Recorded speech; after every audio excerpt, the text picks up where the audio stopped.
kita lakukan dalam kurikulum merdeka. Inilah yang kita tawarkan dan mencoba.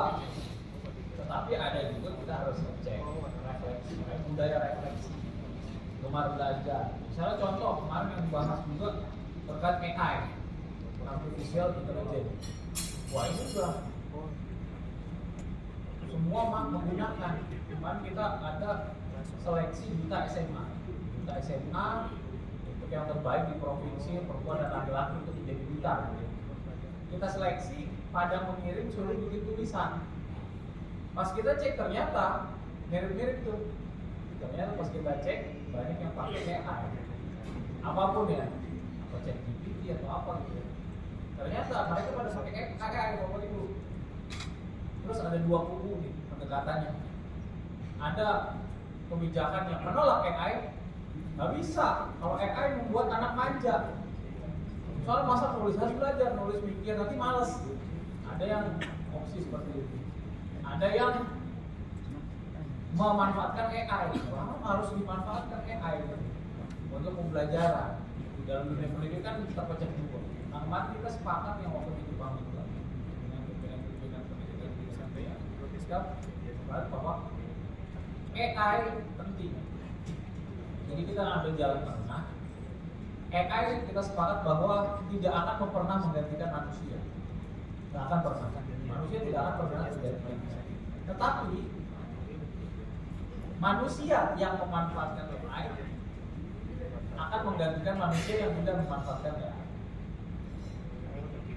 Atau kembali, manusia yang tidak bisa memanfaatkan AI akan digantikan, akan tergerus dengan manusia yang memanfaatkan AI. Gitu ya. Artinya pendidikan nggak boleh alergi dengan AI. Kita ingat ya dulu zaman ditemukannya kalkulator, teknologi kalkulator. Dulu guru-guru protes, jangan pakai kalkulator, haram hukumnya sekolah menggunakan kalkulator gitu ya.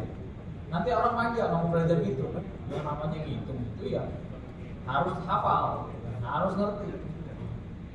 Nggak bisa pakai kalkulator. Tapi sekarang Bapak Ibu dalam tataran tertentu, misalnya saya orang statistik, dasar-dasar kalau kita ngitung udah bisa, boleh pakai kalkulator untuk mempermudah.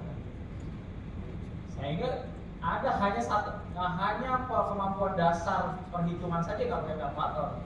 Ketika dia belajar misalnya penimbangan, perkalian, pembagian, itu nggak usah pakai kalkulator. Tapi ketika yang lebih rumit, statistik atau apa ya pakatlah kalkulator.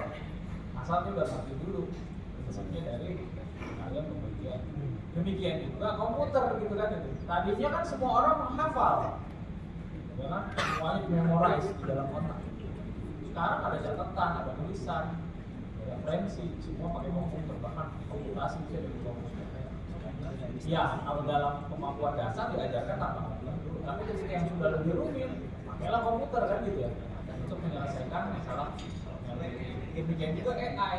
Ketika belajar dasar, ya, jangan pakai AI untuk logiknya, untuk belajar nulisnya. Tapi ketika udah untuk mengatasi masalah, pakailah AI dengan edit lagi dan malas tapi AI verifikasi dimanfaatkan sehingga menghasilkan suatu karya atau suatu hasil juga mengatasi masalah.